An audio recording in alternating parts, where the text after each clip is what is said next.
உங்களுடைய ராசிக்கு இந்த தமிழ் புத்தாண்டுல வருடத்தின் பிற்பகுதியில உங்களுக்கு திருமணத்தை நடத்தி வைக்கக்கூடிய குருபலம் அப்படிங்கிறது வலுவா சப்போர்ட் பண்ணுது. குருபலம் வந்துருச்சு அப்படின்னாலே திருமணத்தை கொடுத்துரும் அப்படிங்கிறதுக்கு உத்தரவாதம் கிடையாது அப்படிங்கிறத புரிஞ்சுக்குவாங்க. உங்களுடைய ஜாதகத்துல திருமணம் நடக்கக்கூடிய தசாபுத்தி கண்டிப்பா கனெக்ட் ஆகணும். நம்பர் 1. நம்பர் 2, உங்களுடைய ஜாதகப்படி திருமண அமைப்புல ஏதேனும் தோஷம் இருக்குது அப்படின்னா அதற்குண்டான வழிபாடு பரிகாரம் பண்ணிக்கிட்டீங்கன்னா இந்த குருபலம் மூலயமா உங்களுக்கு திருமணத்தை நடத்தி வைக்க முடியும்.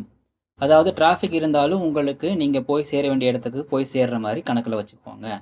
ஒருவேளை உங்களுடைய ஜாதகத்துல திருமணத்துல எந்த விதமான தோஷமும் இல்லை அப்படின்னா திருமணம் நடத்தி வைக்கக்கூடிய தசாபுத்தி உள்ள பட்சத்துல இந்த குருபலம் ரொம்ப எளிமையாக எந்த விதமான பிரச்சனையும் இல்லாம உங்களுக்கு திருமணத்தை பண்ணிடும். அதாவது டிராஃபிக்கே இல்லாம நீங்க ஒரு இடத்துக்கு போய் சேர்ற மாதிரி கணக்கு வச்சுக்கோங்க.